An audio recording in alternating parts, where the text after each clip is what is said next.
Thank you very much, Anya, and thank you very much for the invitation. It's a pleasure and an honour to come here.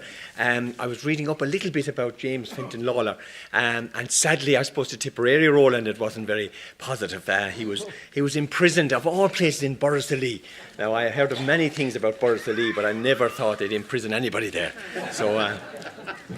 And then he had other sufferings in Nina. So I don't think we always do that to Laois people in Tipperary. But anyway, they were the bad old days, obviously. Listen, I know it's very, very short, and I'm just going to take a particular angle, I suppose, on it, in the sense that the flight of young people from Ireland, and contrasting today and, I suppose, the 30s, 20s, 30s, 40s and 50s, and the huge difference as well. And I'm just going to tell a little story that's just, I suppose, is on the negative side of it. Because I was on a little radio programme that Eamon Dunphy did many years ago called Conversations. And I was on that programme with Eamon, and it was about chatting about life, about issues, social issues, and playing 3 selections of music. And a few days later in Mountjoy, I was in Mountjoy at the time, and a few days later I got a letter from a woman living in London, ex-Irish, elderly. And she said, first of all, because she said, my granddaughter bought me a transistor radio in a car boot sale for £2 sterling some years ago. And as a result of that, I'm able to listen in to RTE, and I'm able to get radio programmes and keep in touch with Ireland. And that was her first introduction. And she said, I was going to compliment you because you spoke a lot on behalf of the underdog, and I'm an underdog. And then the rest of the letter, which is about 6 pages, was all about her anger at the way Ireland, and especially official Ireland, had neglected those who left Ireland in the 30s, 40s and 50s, who are now struggling as homeless people in all sorts of dire situations. And she said, we're the forgotten Irish, and governments time and time again have neglected us. And she was, so the final little part of the story is that I wrote back to her and I sent her a few shillings, just as a little gesture.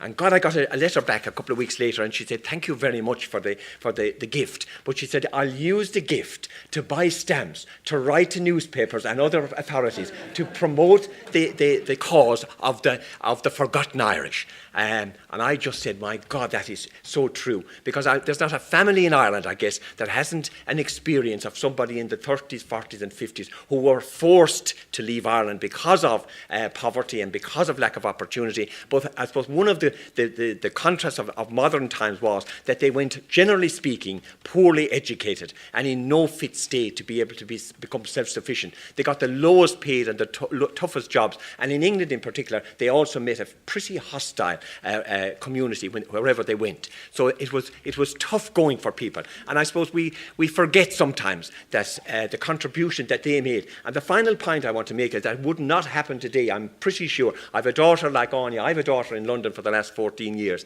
And this never happened so far in the 14 years. She never sent home anything.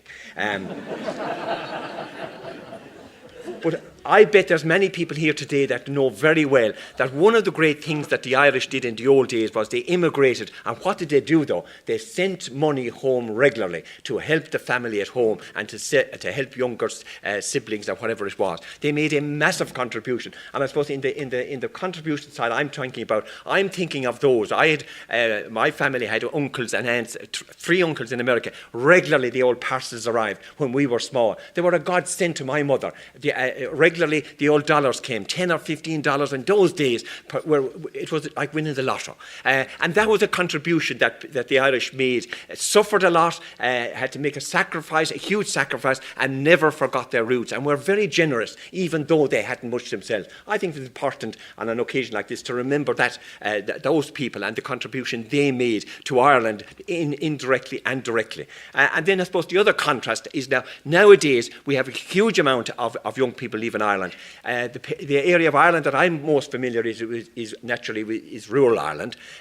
Rural Ireland has been decimated. I think we forget that. Even the GAA today in many, many strongholds are struggling because they have not sufficient young people to even field teams. Elderly people will be living in rural Ireland in 10, 15, 20 years, totally and utterly isolated. And that's going to be a direct cost and a devastating cost to Ireland as a society. And then the final point I suppose I'd make is it has to be a plus, because I think we could get completely bogged down in the negative. The plus is that transport and travel has been greatly improved. It is easy now to go to Australia, New Zealand, and all around the world in the context of time and comfort. The second thing I suppose is communication. Even though it is, as Shannon said, it is not the same thing to sit down and talk face to face with someone as to Skype or to call them on the phone. But at least communication has been greatly improved. And today, if you're in Australia or New Zealand or wherever you are in the world, at least you have the ability now and the facility to keep in contact, which I think is a very important element of. And the third and final point I'd make is that so many young people today are leaving Ireland, but at least they have a very high standard of education.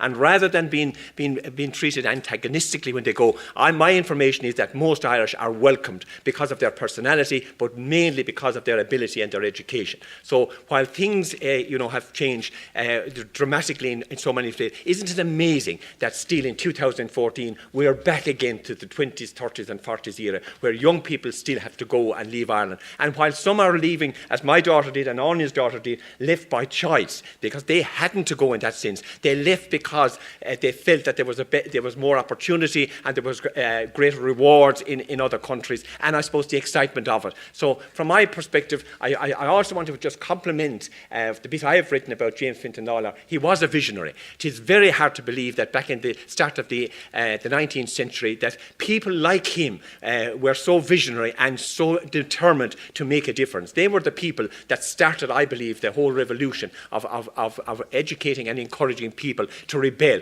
I think we would do with some James Fintan Lalors today. Thanks.